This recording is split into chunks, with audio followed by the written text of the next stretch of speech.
Hello everybody, it's Matthew Street. Welcome to my channel. As always, I truly appreciate you being here. And folks, well, it's February 25th, 2023. Can you believe it, folks? And I thought I would just take a few minutes to do my own little personal tribute to what would have been the 80th birthday of George Harrison. And folks, I think it's so appropriate that we all try to do a little something to acknowledge George on this day.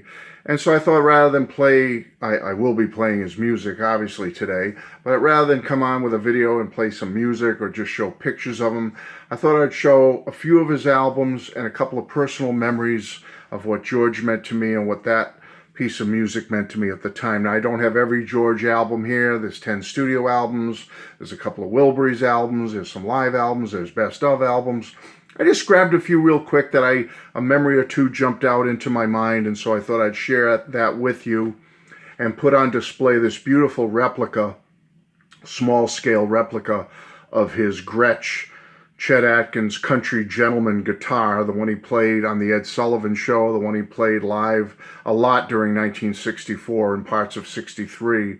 And my wife, Mrs. Street, was kind enough to get this for me several years ago, along with the other Beatles mini replica instruments. But it's so detailed, it's so beautifully done. So I thought by having this with my little standee of George here, it'd be a nice little tribute to George and what he meant to us. Certainly here in the United States when he came with the rest of the Beatles in February of 1964, 60 years next year, which is going to be a big milestone as well. So George, happy birthday. Here's my little tribute to you, my friend. The first memory I want to share is with this album, All Things Must Pass. My older cousins were from Providence, Rhode Island, 3 boys, my mom's older brother's kids. And they had this album, and they played this for me way back. Like I said, 1970 it came out, so I was 9 or 10, and they were playing this for me. And so many of the songs just spoke to me, just made me happy. That big wall of sound, that blast in your face of noise, beautiful noise. And I love this album ever since, folks. And to this day, it's always goes between number 1, number 2. Back and forth with Cloud 9 of my favorite George Harrison album. So first memories of George obviously were with the Beatles when I was a little kid in the 60s, and my parents bought me Beatles records and I started buying my own, and George was a big part of that, playing this big giant Gretsch Country Gentleman here. But the solo years for me, that was a big memory. When they broke up, went on their own, and my cousins played this album for me, I loved it. My second big memory is this album with George. Again, my cousins had this one and turned me on to this album. And also another friend of mine at the time, his older sister had this album, and we played it over their house on several occasions. And Give Me Love, the big single, I loved it. It was an AM hit, big hit, number 1 single. And I just loved the whole vibe of this album, the peaceful nature of it. I love Don't Let Me Wait Too Long. To me, is one of the earliest foundations of a early 70s power pop song. Love that song so much. The rest of the album is so just peaceful and spiritual and full of faith and love, and I'm all about that. So this album speaks to me and always will. And again, I'm not including every album here, folks, but I'm just trying to pick out a few memories of certain ones. So the next one that brings back a cool memory is this one. Now, this isn't on the top of my George Harrison favorite list. However, the song You, 1975, I'm an 8th grader. And during 74, 75, all those big AM pop hits were big, big, big to me and my classmates. And You, although it didn't make number 1 or something like that, it still was played on the radio. It was still a popular song in my area. And I absolutely adore that song. It's one of my favorite George Harrison songs ever. I remember being that little 8th grader, and whenever that song would come on the radio, I took notice, and the volume got turned up because I love that song so, so much. The artwork on this album is absolutely beautiful with the orange and blue.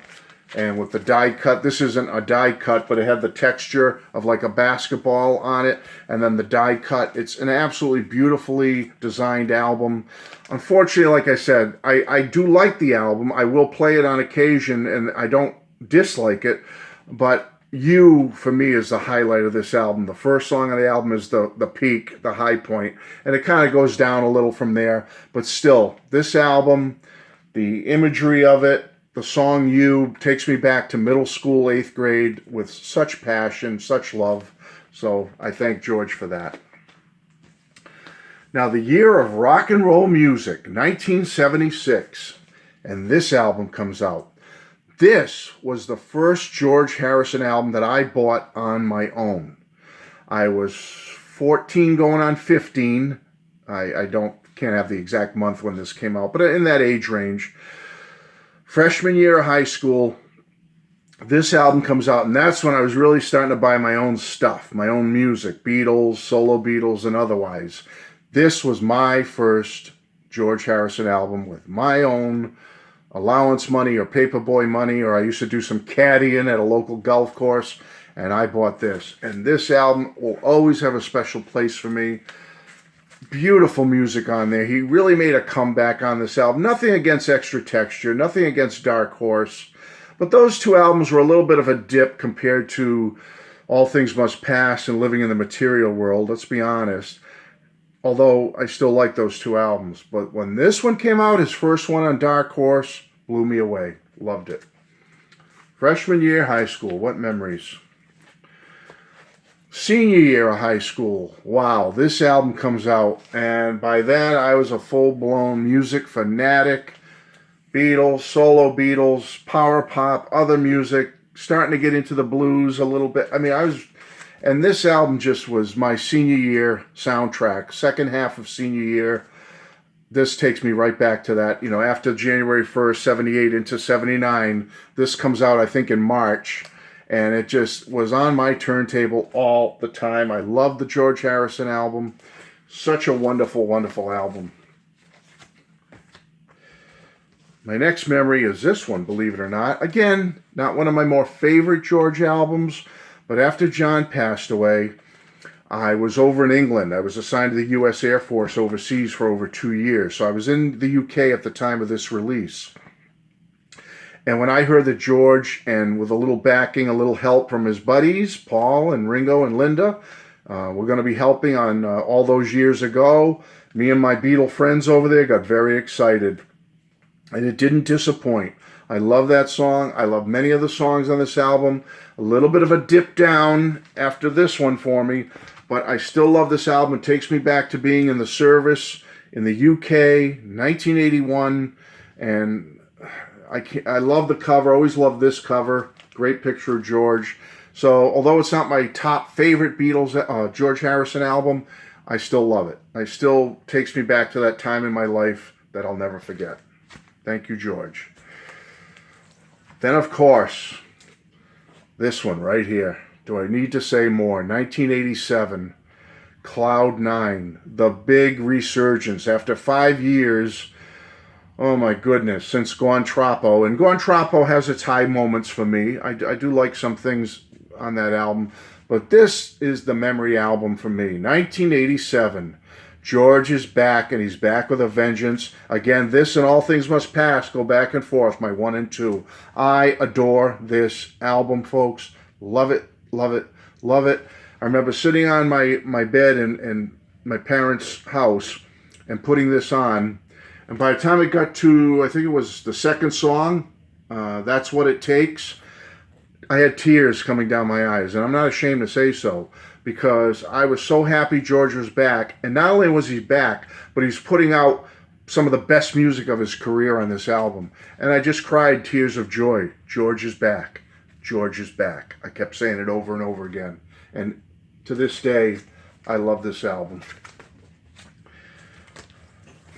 Then the next couple of albums from George were the Traveling Wilburys, and didn't disappoint. I love both albums. Obviously, this one was the big giant one that blew everybody away. It was so good, so fantastic.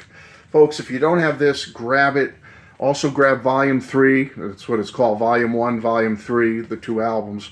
But this song, Handle with Care, End of the Line, Rattled, Last Night, George's big song on here, Heading for the Light. Just a beautiful, beautiful album, folks, with these 5 greats. And so happy George was part of this. And my last memory, George, on your 80th birthday, or what would have been your 80th birthday, is Brainwashed. You did it, my friend. You finished your career on a high note. An outstanding, excellent album. Your loving son, Danny, and your loving friend, Jeff Lynne, finished it for you.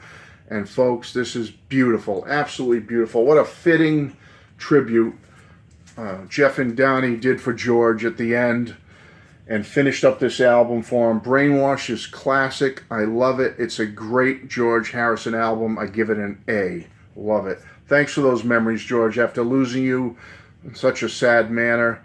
And then to get this gift, beautiful gift from you and your family and friends, I'm blown away by it. How good this album is and how well put together it is and how great it sounds. I love it. So that's it, folks. Just a short 10 or 11 minute birthday tribute to someone we all love very much, George Harrison, on what would have been his 80th birthday. Happy birthday, George. Happy birthday, my friend. And thank you all for being here. I hope you enjoyed this, my little simple but loving tribute to George. Bye-bye.